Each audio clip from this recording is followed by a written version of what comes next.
Echeverría, Bedón, Ana Belén. Flores, Sevilla, Miriam Caterine. Goñuna, Erazo, Caterine Michelle. Jacome, Paciencia, Kelly Denise. Yumikinga, Yumikinga Terán Ricardo Alexander. Pérez, Fernández Eric Fabricio. Pinzón, Narváez Francisco Alejandro. Ovea, Jarrén Luis Andrés. Julia, Amagua Dayana Evelyn. Julio Taxi, Cando Doris Elizabeth. Túquerres, Guerra Alison Nicole. Villacres,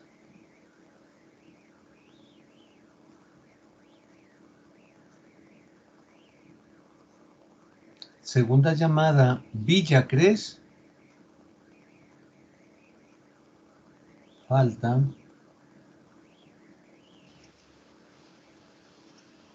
Viñamagua, Alulima Alexander Patricio. Viracocha, Gómez Natalie Alexandra.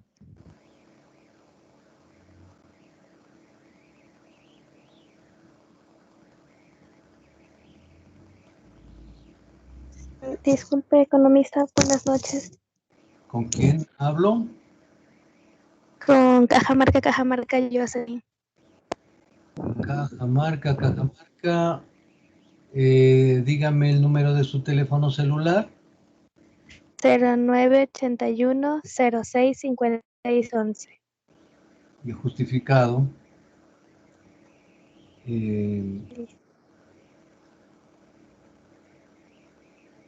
Puesto su asistencia hoy. Castillo. Gracias.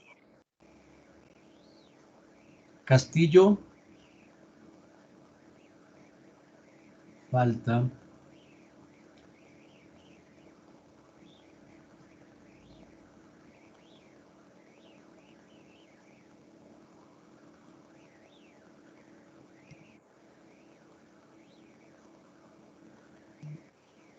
Herrera. Herrera. Falta. Buenas noches, economista. Disculpe, no le entendí bien, se entrecortó. ¿Quién habla? Herrera. Nombres. Oscar Alexander. Segundo apellido. Yunga. Línea.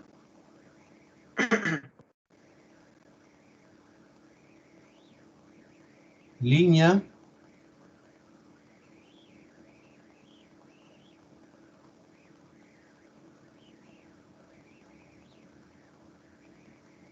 Economista, ¿me escucha? ¿Quién habla? Santiago Paul. Ah, ya.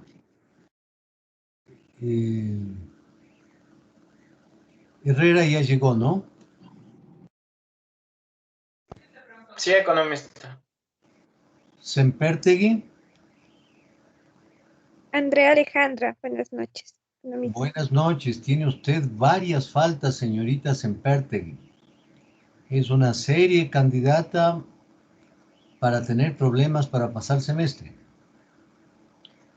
Ya no falte más, que tiene tantas faltas que le voy a tener que examinar y ver sus documentos anticipadamente. Sí, ingeniero, es que he tenido algunos inconvenientes en el trabajo, pero ya pude solucionar, entonces ya esta semana ya me ayudaron. Recuerde que tiene que priorizar la universidad, ya le falta poco. Luego que egrese y haga la tesis se podrá trabajar, tiene que terminar, si no, por una materia no puede egresar. Sí, economista. Si usted sigue faltando como estaba faltando, tiene 1, 2, 3, 4, 5 faltas. La mitad del semestre falta a usted. Voy a ser muy exigente con usted el rato que le examine. Ya, economista. Gracias. Bien. Buenas noches, economista. ¿Quién habla, por favor? Marco Castillo. Marco Castillo. Sí, creo que no se me escuchó lo que dije, el apellido y los nombres. Dígame el número de su teléfono celular. 099-89-52-98-2. Ya. Gracias.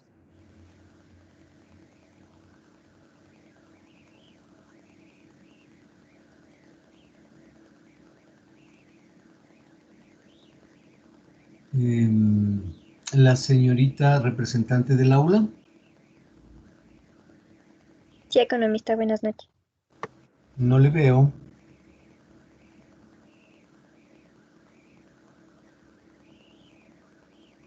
Le veo. Ahí ya se me ve. Le veo, pero a usted no le veo. Ahí sí se me ve. Hable, por favor. ¿Sí me escucha? Le escucho, pero no le veo. A ver.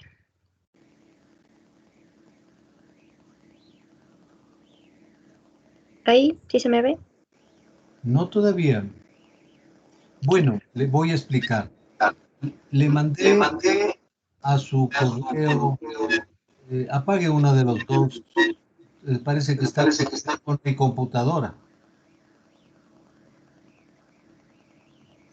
¿Me escuchan? Jennifer. Sí, buenas noches, economista. Yo tenía problemas de conexión y ya logré conectarme y no pude decir presente en la lista. ¿Ustedes de los licenciados o de ingenieros? Sí, de licenciados, por favor. A ver, veamos. ¿Nombres completos? Jennifer Micaela Villacrés Quinatoa. Ya, registrada su presencia. Muchas gracias. Bien, ¿dónde está la niña que es la representante del aula? Ya, profe, ahorita ya prendí otra vez la cámara, no sé si me ve. No le veo. No tiene señal.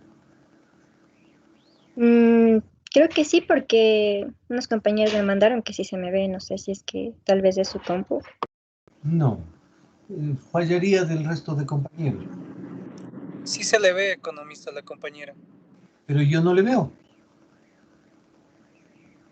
Ahora ya recién llegó. Verá, Kelly, le mandé a su correo institucional, el de la Universidad Central, un mail. Por favor, quiero que me conteste lo más rápido posible, con un formulario sobre los coordinadores del aula para que la facultad les nombre quien verifique el sílabus. Entonces necesito la información completa de ese formulario, sus datos, incluya los de Jordi, para yo poderlo registrar y poder comunicar a la facultad. Ya listo, economista. Me envía a mi correo personal, por favor. Ya, profe. Bien, ¿en qué lámina nos quedamos, por favor? Nos quedamos en la lámina 5 de la estructura del Código Orgánico Monetario y Financiero. Perfecto.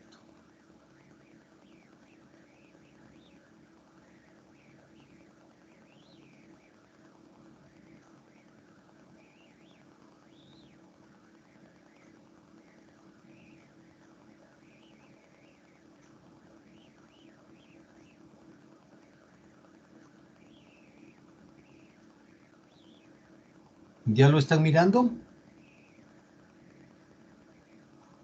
Sí, economista.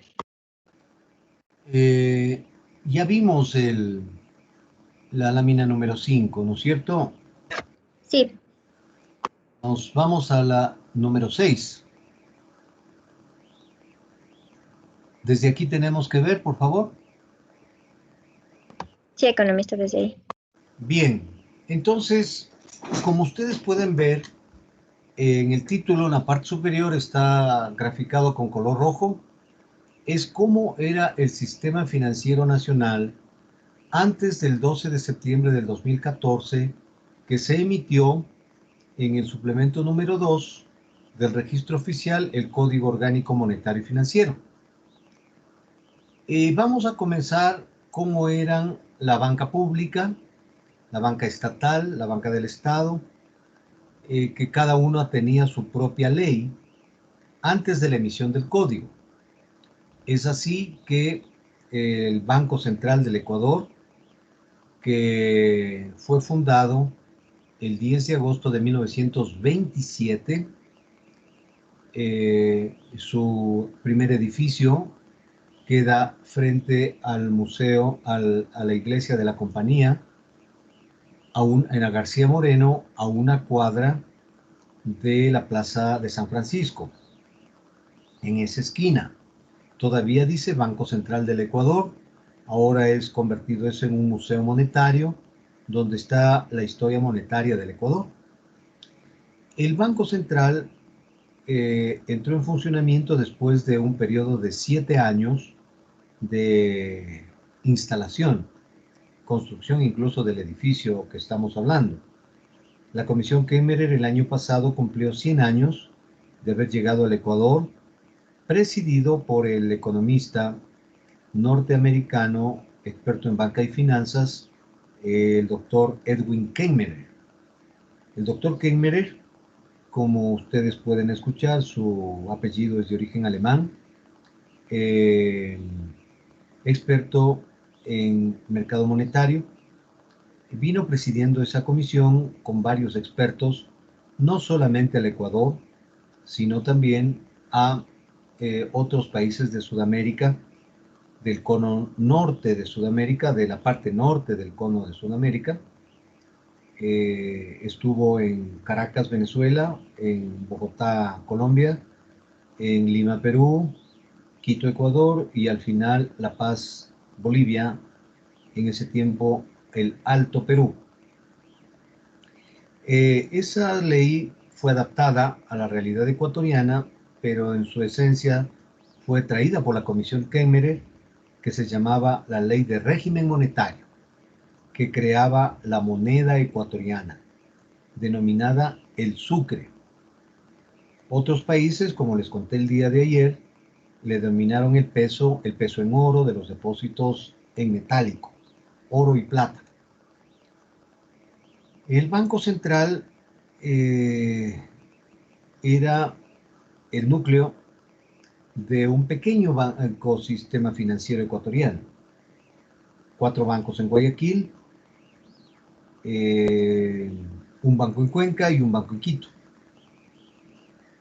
El haber tomado para el Estado la emisión de la moneda quitó la posibilidad de estafas y pérdidas por parte de los bancos privados y la injerencia que tuvieron algunos bancos privados, en especial uno, el Banco Industrial y Comercial de Guayaquil, que puso en la presidencia de la República a varios gerentes de aquel banco.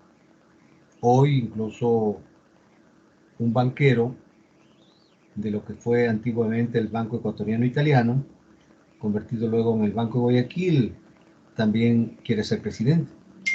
Es decir, la unión entre el poder y el dinero, la política y el dinero, siempre estuvo enmarcado en la vida política del Ecuador. El Banco Central del Ecuador funcionó con la Ley de Régimen Monetario traída por la Comisión Kemmerer.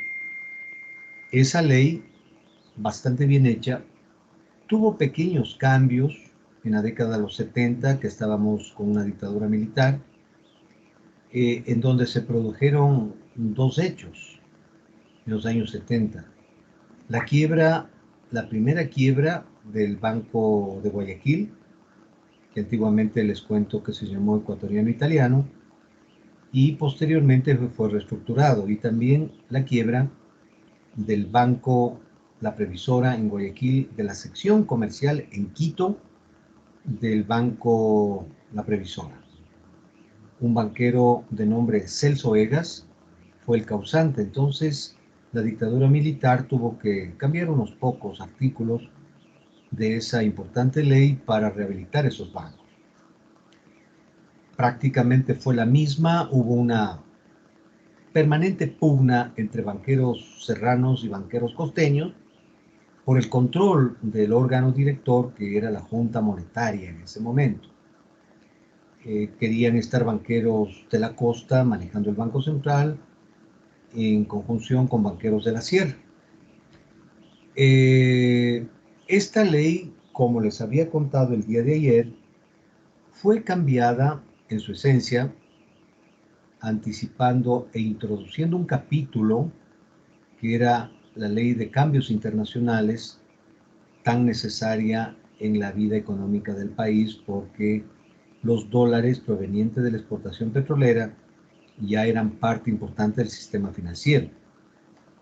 En los años 70 se crearon varios bancos privados, ya veremos el momento de ir a los bancos privados, varias sociedades financieras, producto de la monetización. Y luego vino ya el gobierno de Roldós, que al poco tiempo murió en un accidente el 24 de mayo del 81, y heredó el poder el doctor Osvaldo Hurtado, y él tuvo que afrontar la crisis mexicana de las tasas de interés a final de los años 70 y comienzos de los 80, como también un par de fenómenos del Niño del año 80 y 81 que destruyó la infraestructura de carreteras de la costa. Entonces enfrentó una crisis muy grave y adicionalmente permitió la sucretización de la deuda externa ya en dólares del Ecuador, y asumió el Banco Central ese diferencial cambiario mediante disposiciones del registro de los créditos y un proceso de mini devaluaciones diseñado por el mentor fundamental de la política de Osvaldo Hurtado, que fue el economista Abelardo Pachano, quien inventó el tipo de cambio flexible. Se devaluaba alrededor de 5 sucres por mes.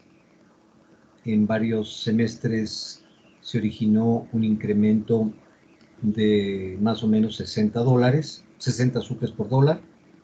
Y en el gobierno de Jaime Roldós, el tipo de cambio que había sido permanente en la época militar, de la dictadura militar, de 18 sucres por dólar, pasó a 25 sucres con Roldós, y luego saltó a 33 con Hurtado, y luego vinieron las mini devaluaciones que lo dejó en casi 100 sucres al final de su mandato en 1984, y tomó la posta el ingeniero Febres Cordero y lo macrodevaluó a 110 sucres por dólar. Ya veremos esto con mayor amplitud.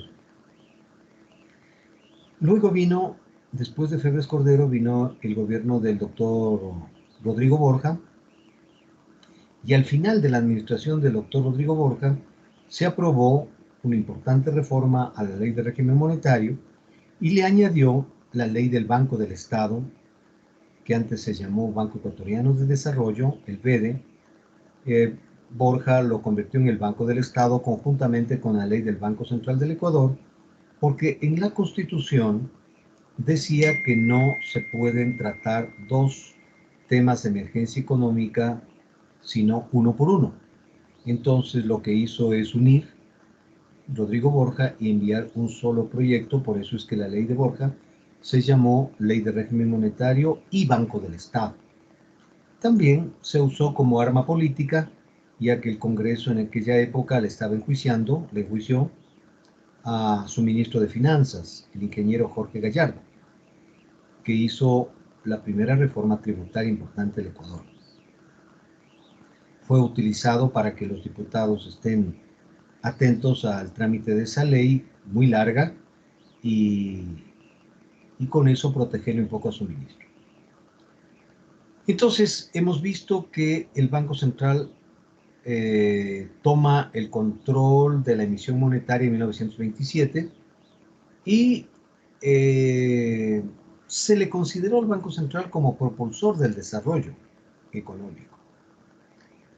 se le crearon varios fondos manejados por la Junta Monetaria, que había esta pelea entre banqueros de la costa y banqueros de la sierra, y es por eso que al final de los años 40, año 48 y 49, que estuvo en la presidencia el economista agrícola, graduado en los Estados Unidos, Galo Plaza Lazo, hijo de un general de Alfaro, de Leonidas Plaza, que habían tomado los generales de Alfaro muchas de las propiedades que fueron expropiadas de los jesuitas, porque Alfaro expulsó a los jesuitas del Ecuador. Leonidas Plaza tomó posesión de la hacienda La Avelina y le puso el nombre de La Avelina por su esposa, Avelina Lazo, y Guachalá, cerca de Cayambe. Como estos generales de Alfaro se convirtieron en millonarios, mandaron a sus hijos a estudiar en el exterior, y es así como Galo Plaza fue a estudiar en el exterior. En los Estados Unidos estudió economía agrícola y estuvo con los ganadores de la Segunda Guerra Mundial en Washington, en una ciudad cercana donde se dieron los acuerdos del nuevo orden mundial, una ciudad llamada Bretton Woods, a pocos minutos de Washington. Ahí se tomaron la creación del Fondo Monetario Internacional, del Banco Internacional de Reconstrucción y Fomento, el BID, y tomó de este banco la palabra fomento, y Galo Plaza, cuando fue presidente en el 49,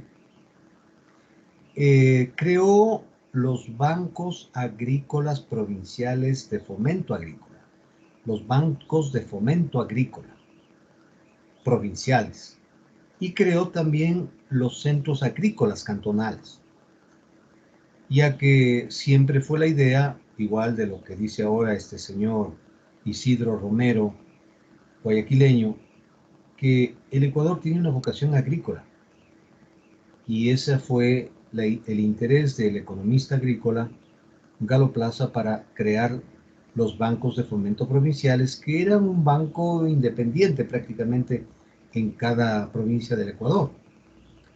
Es en los años 70 cuando los militares defenestran a el doctor José María Velasco Ibarra, que crean la red del Banco Nacional de Fomento.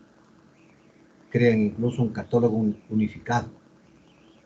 Entonces estamos viendo que el Banco Central comienza a operar a finales de los años 20 y comienzos de los 30, el Banco Nacional de Fomento a los comienzos de los años 50, y al comienzo de los años 60, un vicepresidente que luego de la defenestración del doctor José María Velasco Ibarra tomó el poder, un guayaquileño, hijo de banqueros, Carlos Julio Arosemena, crea la Junta de la Vivienda, crea el BEP para que sea el Banco Central de las Mutualistas, que son entidades privadas, para generar la solución habitacional para gente que no estaba afiliada al Seguro Social.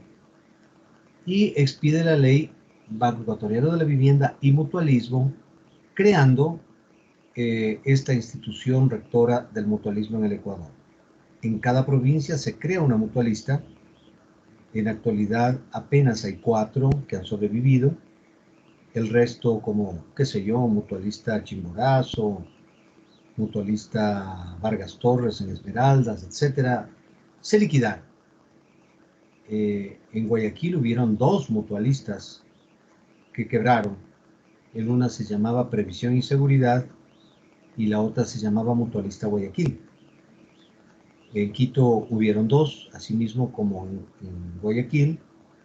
La Mutualista Benalcázar, que la quebró el gobierno de Correa, por otras cosas que ya conversaremos algún momento, y la Mutualista Pichincha, que todavía sigue en pie y vigente, y que es el 45% de todo el sistema, el 75% de todo el sistema mutualista del Ecuador.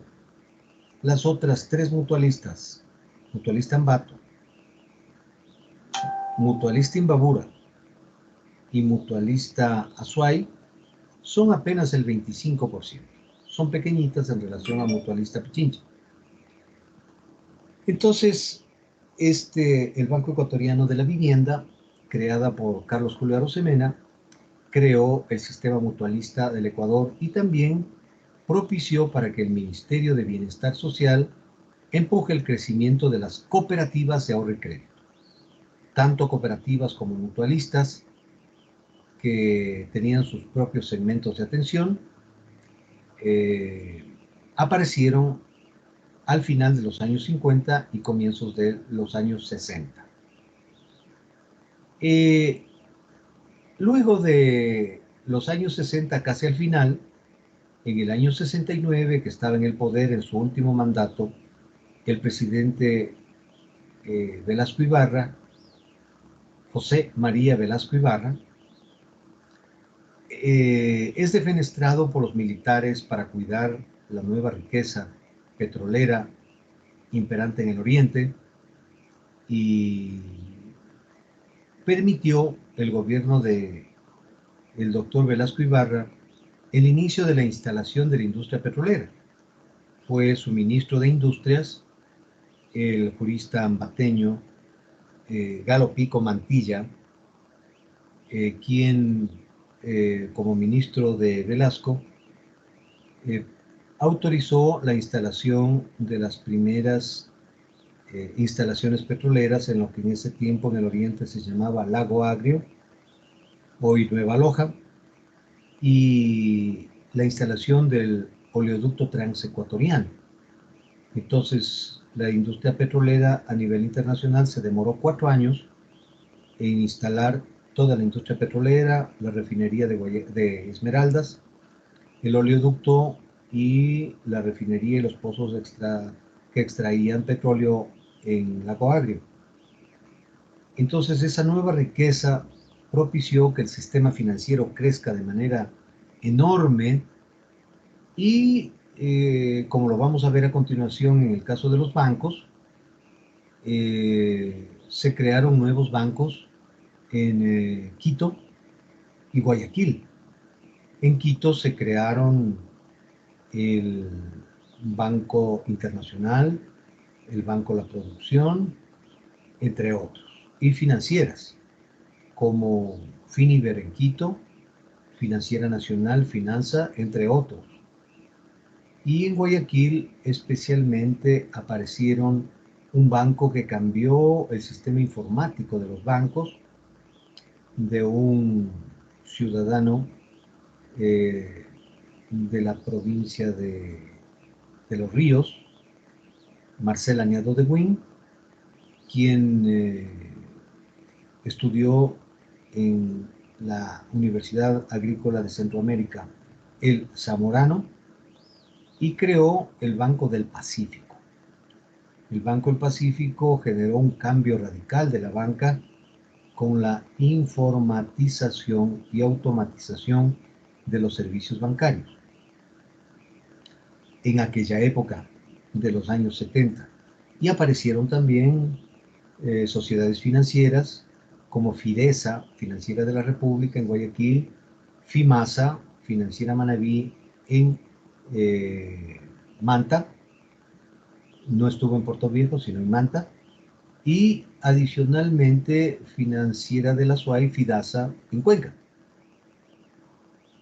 Y en el ámbito estatal, en cambio, aparecieron instituciones como el Instituto de Crédito Educativo y Becas a la mitad de los años 70, en el 75, y también el Banco Ecuatoriano de Desarrollo, el BEDE, que proponía la estandarización de los créditos que los militares, mediante un fondo que manejaba Junta Monetaria, en ese tiempo se llamaba FONAPAR, que no era otra cosa que el Fondo de Participación Petrolera, FONAPAR, creó algunos fondos, entre ellos el FONADE, Fondo de Desarrollo del Ecuador, y que prestó dinero a los municipios para agua potable, alcantarillado, y el FODEN, que era el Fondo de Municipalidades con igual propósito. Es por eso que los militares decidieron crear una institución financiera para ordenar esos créditos otorgados por el FONAPAR, FODEM, FONADE, y que los municipios pequeñitos especialmente no querían subir los impuestos, acostumbrados a vivir del Estado, y de esa manera ganar elecciones. Entonces, mediante el BEDE, esos créditos un poco se estandarizaron para cuando un municipio necesite más dinero tenía que pagar los anteriores. Y está mal ubicado, pero no queda otra alternativa, el Banco del Instituto Ecuatoriano de Seguridad Social, que fue creado por Correa en el año 2008, aunque entró en funcionamiento en el 2010. Una vieja aspiración de los jubilados y afiliados al Seguro Social de tener su propio banco. Debió ser un banco comercial común y corriente, pero supuestamente el gobierno de izquierda de Correa hizo el juego a los banqueros privados del Ecuador mediante muchos de sus funcionarios. Uno de ellos ha dejado de ser profesor de la Universidad Central. Fue el causante de que el BIE se quede prácticamente como el IES y no sea un banco privado que pueda bajar las tasas de interés, ampliar los plazos, y de manera equivocada la superintendencia lo mantiene en la dirección de bancos públicos, tal vez porque tiene su propia ley, pero no es un banco público. El BIES es un banco privado cuyos dueños son afiliados y jubilados. Ya veremos mucho más de este tema cuando hablemos del Seguro Social como principal actor del mercado de capitales. Sobre esta lámina, por favor, si hay alguna pregunta, alguna inquietud de lo que acabo de hacer una pequeña reseña y los ámbitos de trabajo de estas entidades estatales que fueron creadas antes de la emisión del Código Orgánico Monetario y Financiero. Bien, pasamos entonces a una nueva lámina que es la banca privada. Recuerden que este primer ámbito tiene el color rojo, que son bancos. La banca privada tiene una historia mucho más antigua que el mercado de capitales en el Ecuador. El primer banco privado se instala en la ciudad de Guayaquil,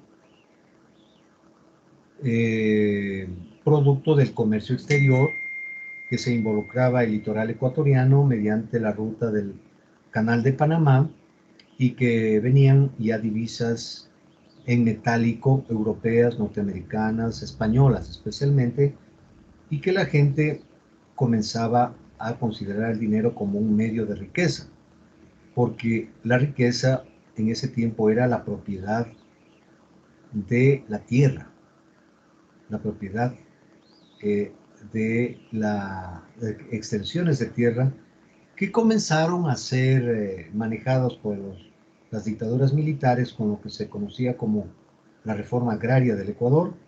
Supuestamente la tierra es para quien la trabaja y no para el dueño que se enriquece.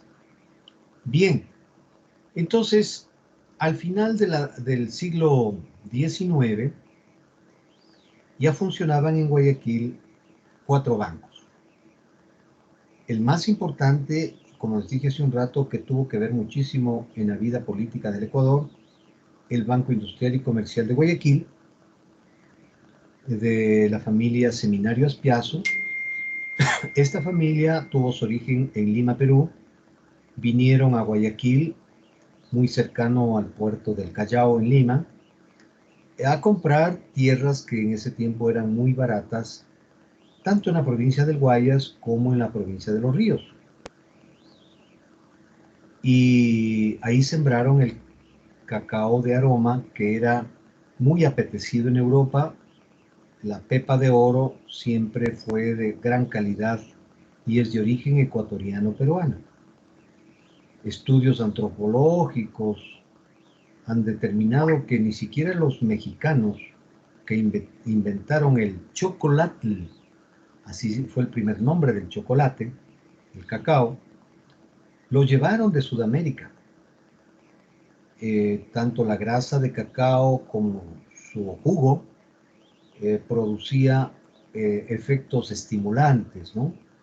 Muy estimulantes, que ha quedado como recuerdo ahora para cuando los enamorados demuestran su cariño. El mejor regalo es una caja de chocolates. Y nadie se resiste a un bombón de chocolate. Entonces, ese fue el origen del Banco Industrial y Comercial en Guayaquil, que se generó por la riqueza de la venta de cacao.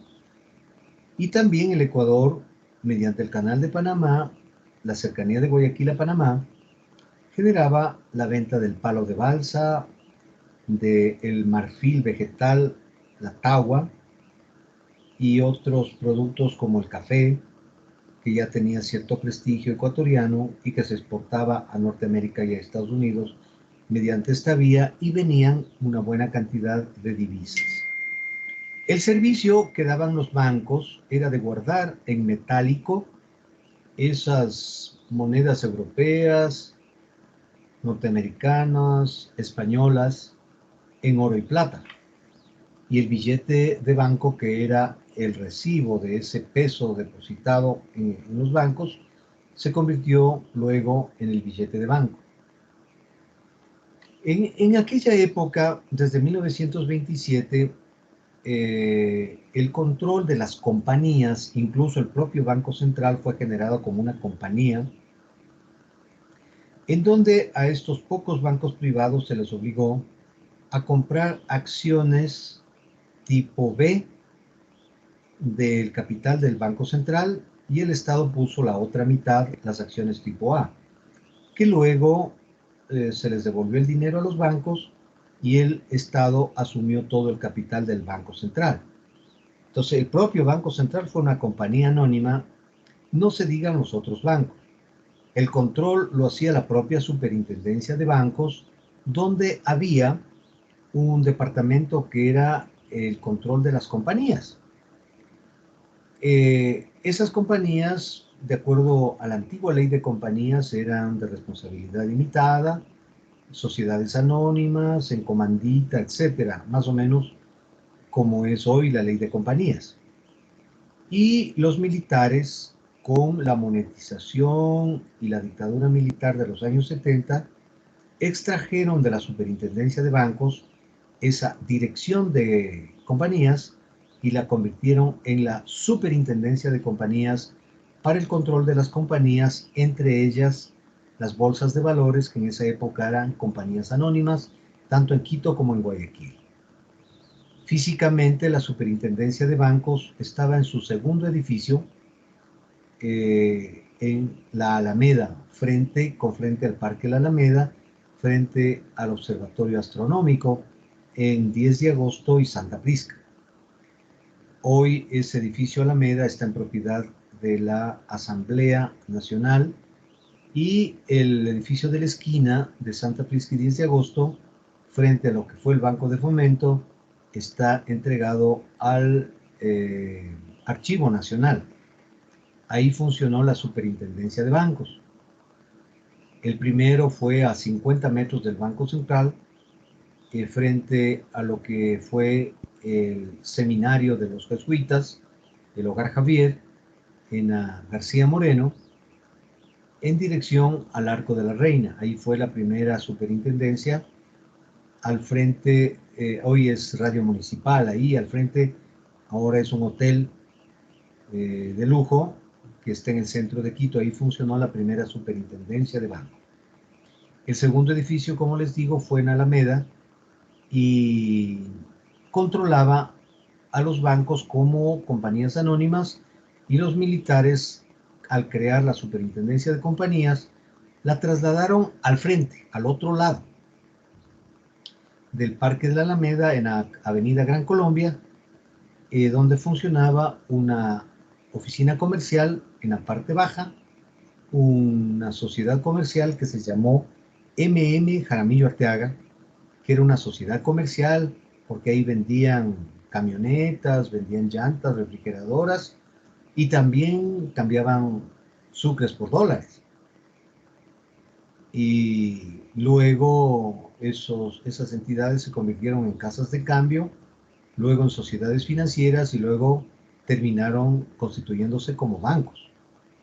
Tanto MM Jaramillo Arteaga como Casa Paz del papá y de luego del hijo Rodrigo Paz Delgado y su padre Rodrigo Paz. Y al final la casa de cambio de Rodrigo Paz se convirtió en el Banco de la Producción y la de MM Jaramillo Arteaga primeramente se convirtió en Banco MM Jaramillo Arteaga y después se convirtió en Banco Promérica, que finalmente adquirió el Banco de la Producción y ahora todo ese conglomerado es Banco de la Producción. Bien, entonces, con esa antigua ley de compañías, los accionistas que tenían más del 51% y eran personas naturales o jurídicas, constituían un banco nacional. Pero si es que accionistas eran mayoría frente a los nacionales, era un banco extranjero. Pero la mayoría de bancos extranjeros lo que hicieron es asignar un capital y pedir autorización a la superintendencia para que funcione aquí en Quito y en el Ecuador.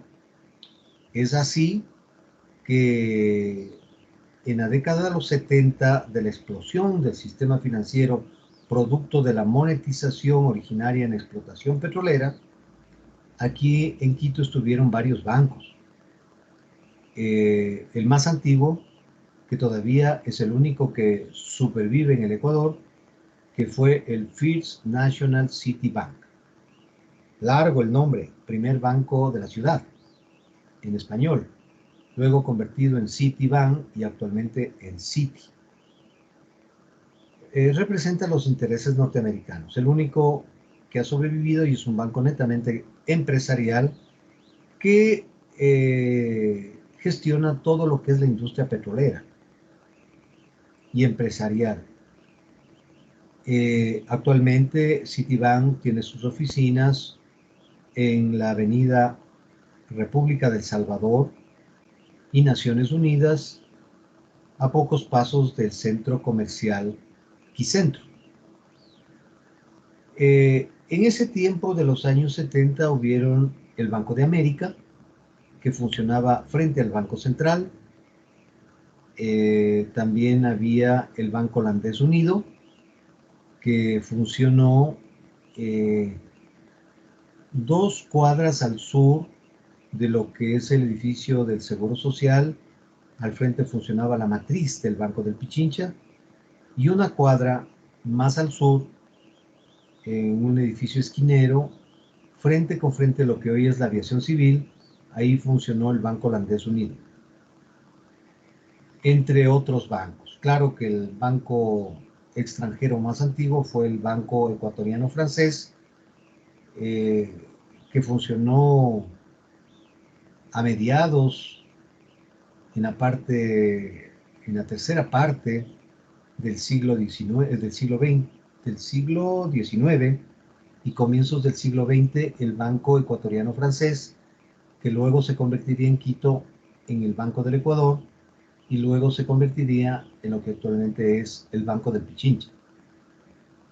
Entonces, ese era el entorno de la banca privada en el sistema financiero ecuatoriano antes de la emisión del Código Monetario y Financiero. Pero la ley de bancos solamente normaba sobre las actividades de los bancos, y los bancos tenían 4 secciones, a excepción de la banca extranjera, que en esa época tenía prohibido manejar el ahorro, la sección ahorros de los bancos. Pero los bancos nacionales tenían 4 secciones. Tenía la sección comercial, de ahí viene el crédito comercial. El fondeo del crédito comercial es las cuentas de ahorro y cuentas corrientes especialmente. Por eso se llamó crédito comercial, proveniente de la sección comercial de los bancos. La sección hipotecaria, la sección hipotecaria de los bancos tenía dos modalidades. El crédito hipotecario con la hipoteca de algún inmueble y el crédito hipotecario con la emisión de cédulas hipotecarias que podían ser negociadas en las bolsas de valores o a inversionistas particulares. En vez de darle el crédito, le daba el banco con su garantía, como más o menos las aceptaciones bancarias, le daba una cédula hipotecaria para que el dueño de esa cédula, con la garantía de un inmueble, vaya a negociar en el mercado de valores. Tenía la sección ahorros, tenemos la sección comercial, la sección hipotecaria y la sección ahorros. Habían bancos con una sola de estas actividades. El más antiguo, el Banco Territorial en Guayaquil, era banco hipotecario. Y algunos bancos tenían todas las secciones, a excepción de los extranjeros que tenían prohibido la sección ahorros y la sección mandato. O sea, los bancos en aquella época, de los años 70, 80 y 90, tenían 4 secciones: comercial, hipotecaria, ahorros y mandato. Así fue como se constituyó las operaciones de los bancos. Y otras operaciones que aparecieron en los años 70, producto de la monetización por explotación petrolera, no entraban dentro de la normatividad de la Ley General de Bancos.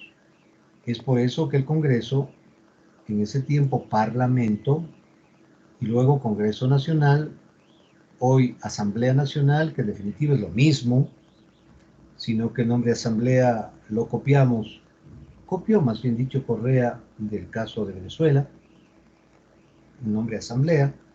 Anteriormente fue Congreso Nacional y anteriormente Asamblea Nacional, que no es otra cosa que lo mismo. Aprobó la ley orgánica general de instituciones del sistema financiero, involucrando otro tipo de actividades que no estaban autorizados los bancos. Como les digo, solo tenían esas 4 secciones: comercial, hipotecaria, ahorros y mandato.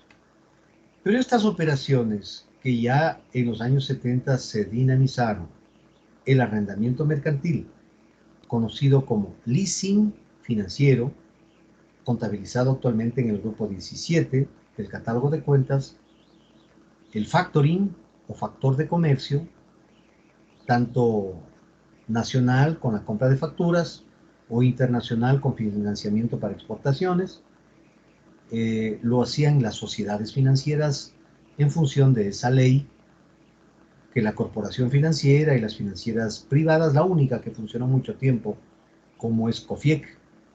COFIEC al inicio fue financiera privada, luego se convirtió en banco, que lo adquirió el Banco del Progreso en la crisis bancaria. COFIEC, Corporación Financiera Ecuatoriana, funcionó muchos años con la Corporación Financiera Nacional, la Corporación Financiera Nacional Estatal y COFIEC como financiera privada. Hacían estas operaciones: el leasing, arrendamiento mercantil, el factoring, el mandato de intermediación financiera, que también lo hacían los bancos en su sección mandato, la administración de activos, hacían las sociedades financieras, la financiación y compra de cartera, que es una operación que hasta ahora lo hacen todo banco, cooperativas, mutualistas, es una operación normal y corriente. La captación para proyectos propios y ajenos, para construir grandes proyectos inmobiliarios especialmente, ¿no?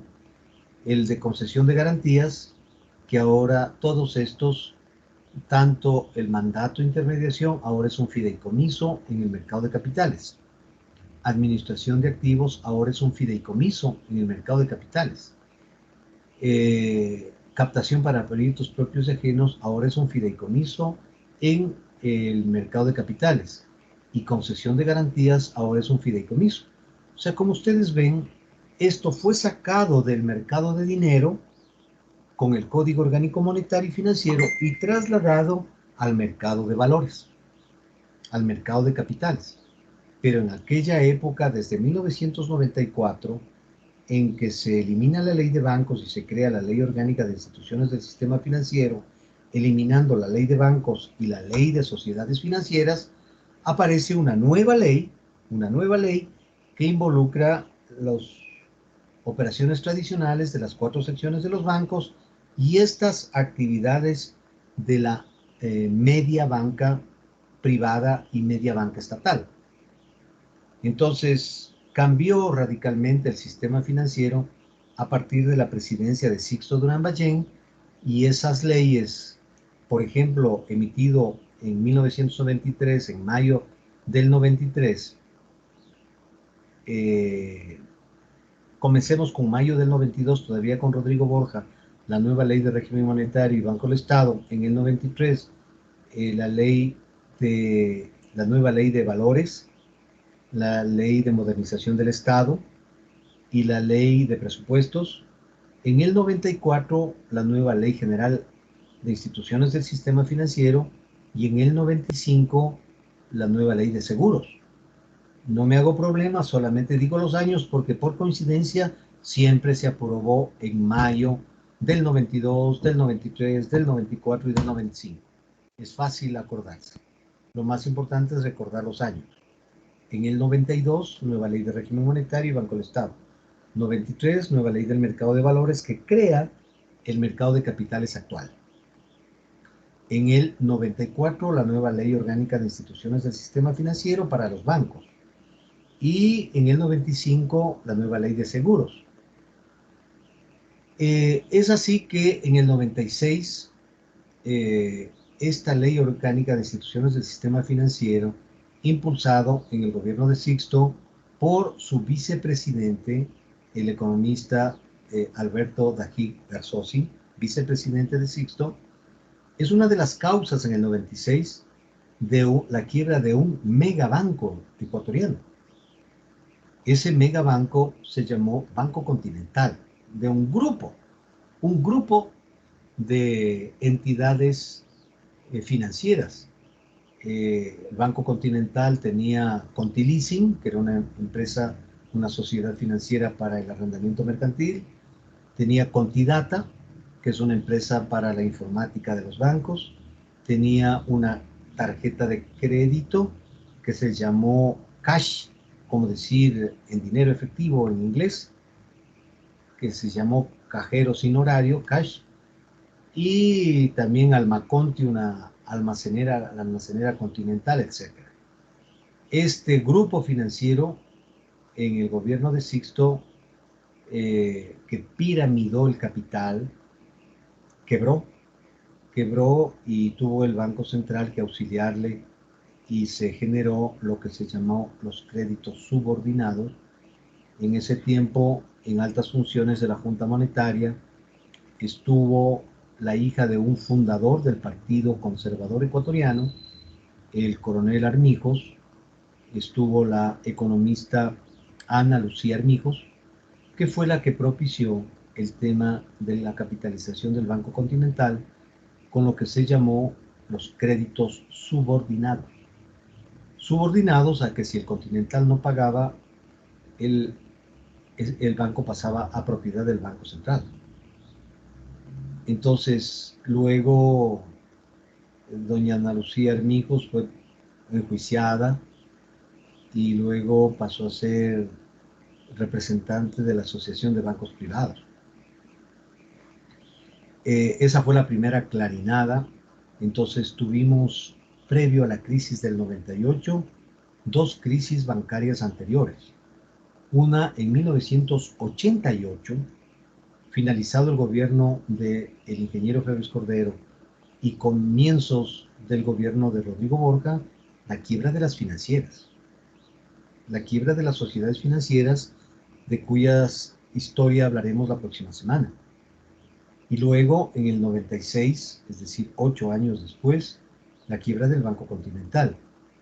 Y 2 años después, en el 98, el que heredó el poder de Abdalá Bucaram, que fue el siguiente presidente después de Sixto Durán Ballén, pero que fue defenestrado, el doctor Fabián Alarcón Rivera, mediante un juego político en el Congreso, dejó de lado a doña Rosalía Arteaga, que era la vicepresidenta de Abdalá, y tomó el poder y terminó el periodo de Abdalá hasta el 98, y en el 98 creó la garantía de depósitos. Como ya se veía que el sistema financiero tenía muchos problemas, y también modificó una parte importante en la ley del mercado de valores. Introdujo un capítulo sobre fideicomisos y titularizaciones. El rato que él termina el poder, en agosto del año 1998, toma el mando del país Yamil Maguad Bit, y al mes de estar en el poder cae el primer banco y se origina la mayor crisis del sistema financiero ecuatoriano, que hablaremos posteriormente de los orígenes y las razones de esa gran crisis bancaria. Entonces, hemos avanzado hasta la lámina número 8. Hemos hablado de la Ley Orgánica de Instituciones del Sistema Financiero, que sustituyó a la Ley de Bancos, y el día de mañana comenzaremos con la media banca, asimismo, tanto estatal como privada. ¿Alguna pregunta de esta segunda parte?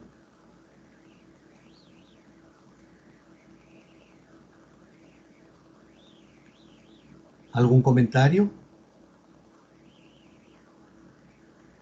Bien, jóvenes, van adicionalmente a tener un pequeño deber para la próxima semana. Tienen que investigar en YouTube o en cualquier red documentales que sean videos, no importa la duración, si es corta o larga, sí, sobre sistemas financieros a nivel mundial. Cada uno tiene que ubicar un video y registrarse con Kelly, con la coordinadora del aula, para luego nos expongan con una pequeña presentación de entre 8 a 10 láminas en el transcurso de lo que resta del semestre. Kelly, como le había dicho, tiene privativa y potestad de inscribirle cuando un compañero se inscriba con un video, y si es que otro compañero quiere inscribirse con ese video, usted tiene que decirle que ya no puede porque ya se inscribió tal compañero con un video, con ese video, y tiene que tratar de buscar otro video. Entonces, eso por favor, hagan esta investigación en el internet para el próximo día lunes, que tendremos la siguiente clase de mercados de dinero y capitales. Le escucho, ¿qué? Economista, disculpe, ¿este video es adicional al que mandó de dinero electrónico? Sí, así es. Así es. Ya, y por ejemplo, si alguien me manda un video, digamos que no es del mismo, pero tiene el mismo tema, ¿sí es válido? Sí es válido. Que sea diferente el video, aunque sea con el mismo tema, es totalmente válido. Ya, economista, gracias. Bien, ¿alguna otra pregunta? Tal vez prioricemos el asunto. Lo que hay que priorizar es el tema del dinero electrónico primero. Y una vez que tengamos lleno los videos del dinero electrónico, ahí lo hacemos sobre el sistema financiero. Así que dejémosle de esa manera, Kelly, para que no sea muy estresante para ustedes. Ya, economista, listo. ¿Alguna otra inquietud? Bien, jóvenes, tienen que redactar la clase en función de la grabación.